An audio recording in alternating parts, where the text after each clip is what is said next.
सदाबहार सच्ची कहानियों पर आप सभी का स्वागत है। मेरी 3 पत्नियां बांझ थी और मैं बहुत अमीर आदमी था। मेरी उम्र 50 साल की हो गई थी और मुझे अपने वारिस की बहुत ख्वाहिश थी। एक दिन मेरा दोस्त मुझे कोठे पर ले गया और कहा, यहाँ एक लड़की पैसे लेकर बच्चा पैदा कर देती है। मैं राजी हो गया। जब मैं उस लड़की के पास गया तो मेरे सर पर आसमान गिर पड़ा। क्योंकि अब सुनिए मेरी कहानी, मेरी जुबानी। शुरू करते हैं पूरी कहानी। मैं बहुत अमीर आदमी था। मैंने 3 शादियां कर ली थी, लेकिन वारिस किसी से ना हुई।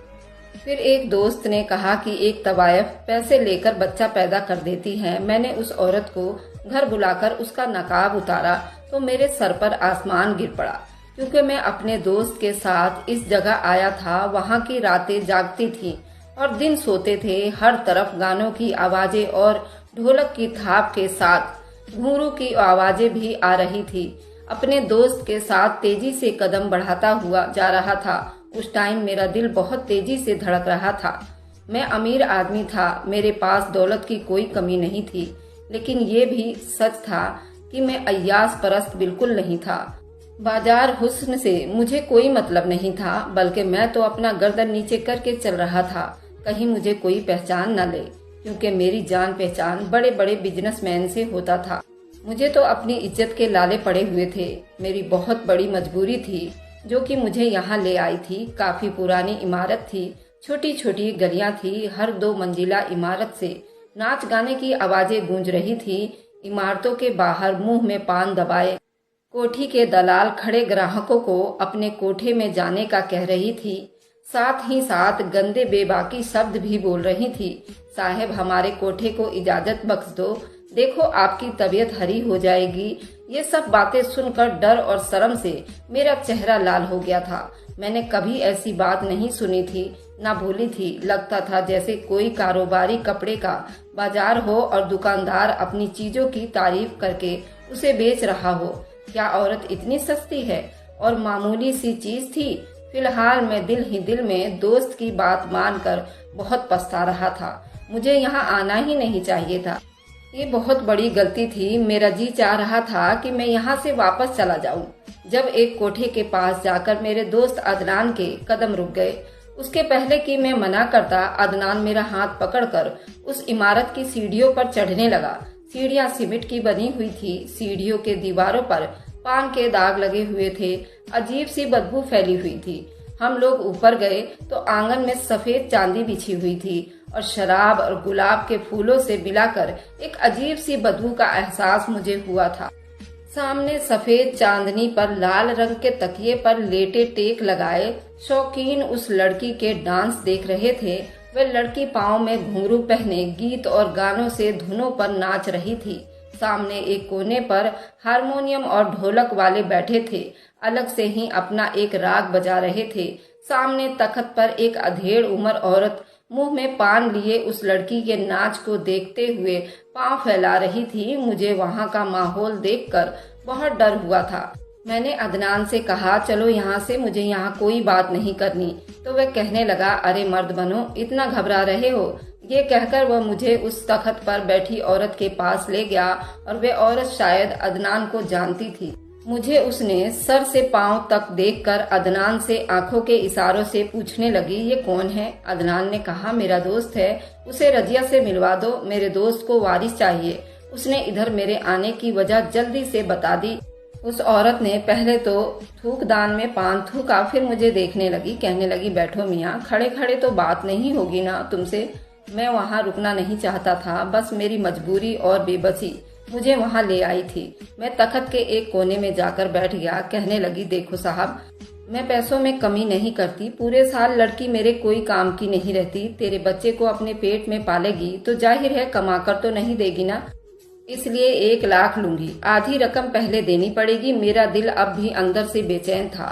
मैंने एक नजर अदनान को देखा तो वह मुझे तसल्ली देने लगा। मैंने कहा, मैं लड़की को यहाँ नहीं रखूंगा।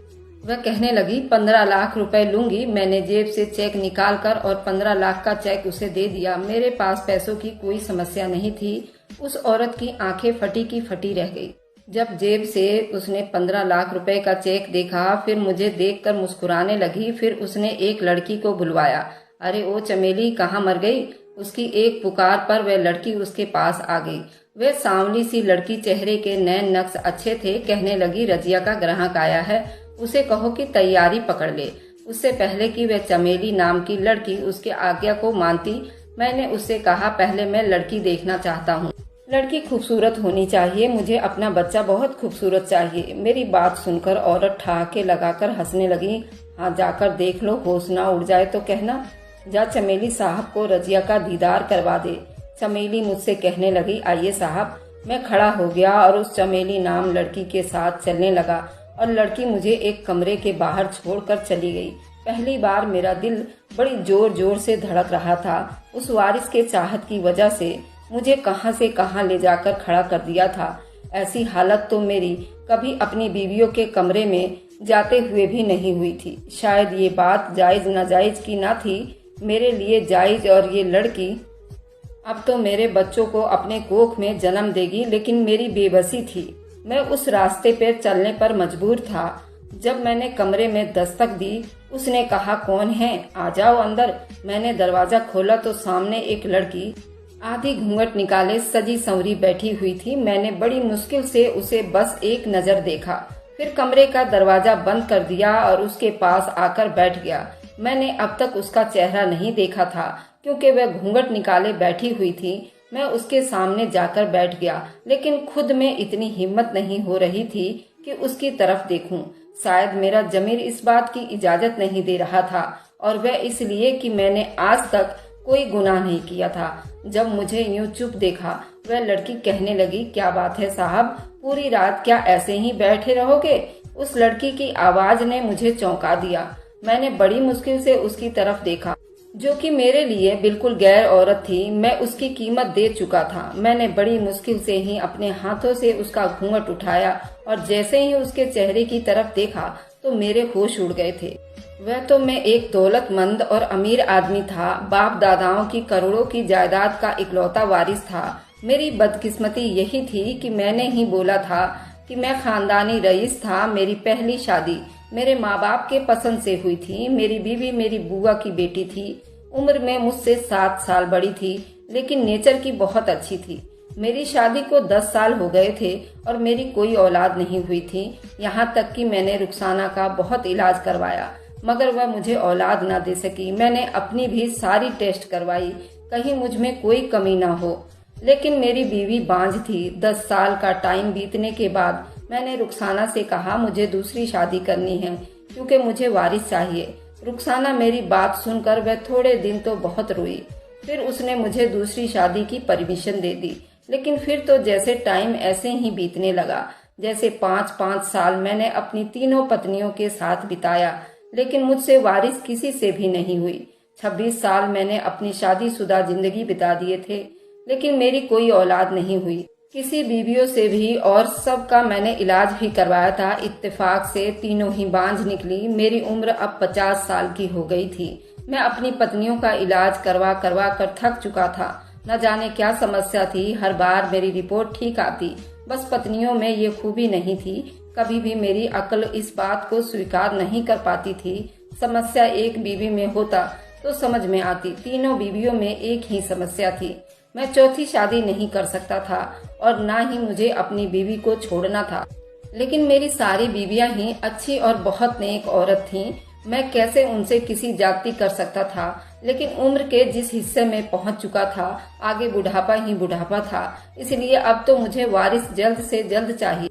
मैंने उस सिलसिले में जब अदनान से बात की तो उसने मुझे ये रास्ता बता दिया, जो कि सरासर गुनाह का था। पहले तो मैंने जल्दी से मना कर दिया था।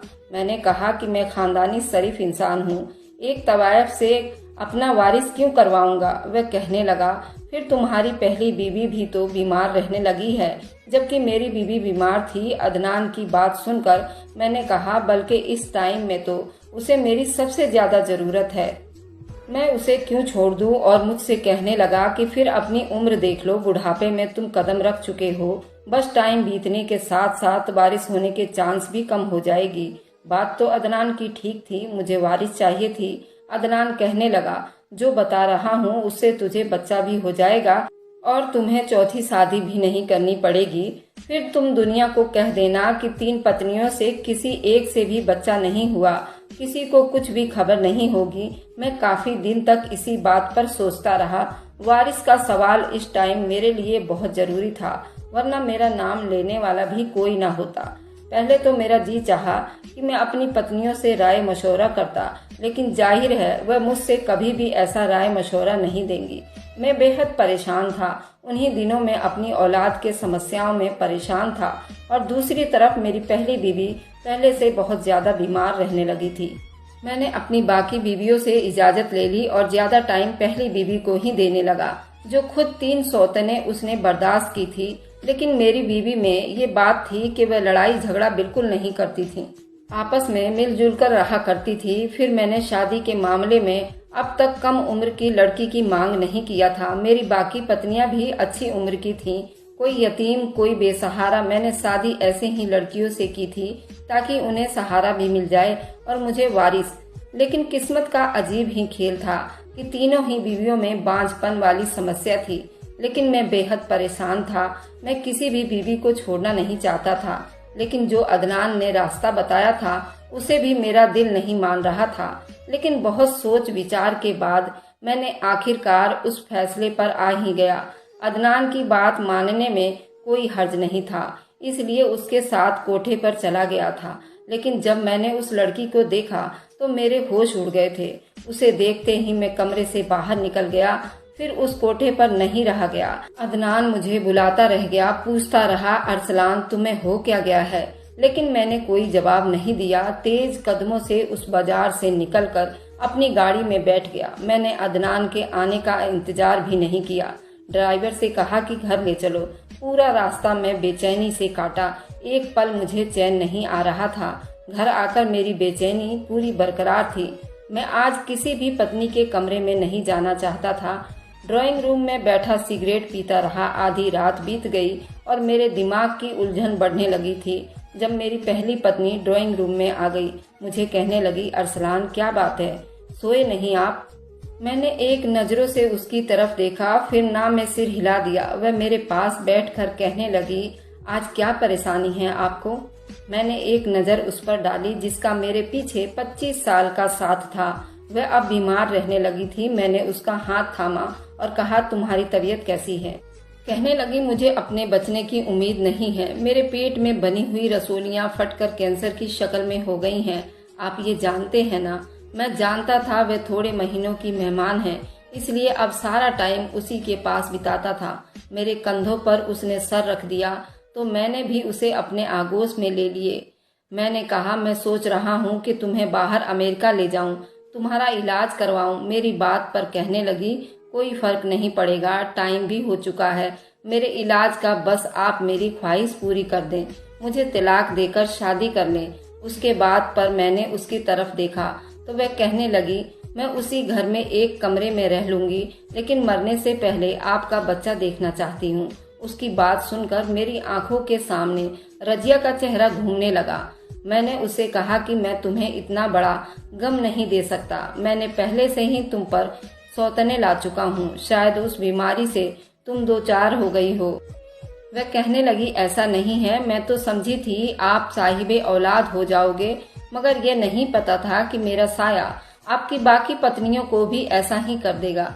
ये कहकर वह रोने लगी। मैंने कहा, ऐसा कुछ नहीं है, मत सोचो ऐसा, औलाद शायद मेरे नसीब में ही नहीं थी। मेरी बात सुनकर तो वह कहने लगी, आपने शादी हमेशा बेसहारा लड़कियों से ही की है ताकि आपकी कोई नेकी अल्लाह को पसंद आ जाए, तो फिर रात की उस तवायफ खाने से क्यों भागकर वापस आ गए हो? उसके मुंह से ये सुनकर मुझे हैरत का झटका लगा।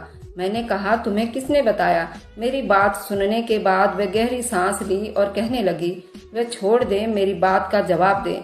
मैंने कहा, मेरा दिल नहीं माना, इसलिए मैं वहाँ से वापस आ गया। क्योंकि वह बहुत कम उम्र की लड़की थी, बस 18 साल की है। उसे देखकर तो मुझे उस पर तरस आ गया था।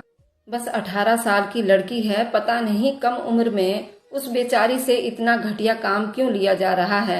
मैं इसलिए वहाँ से वापस आ गया था। वह लड़की 18 साल से बड़ी नहीं थी, बेशक बेहद बहुत खूबसूरत थी, मगर उम्र की कम थी। अगर मेरी शादी के बाद मेरी बेटी होती तो शायद उस लड़की से भी ज्यादा प्यारी होती। मेरी बीवी कहने लगी, उससे निकाह कर लो अरसलान। उसकी बात पर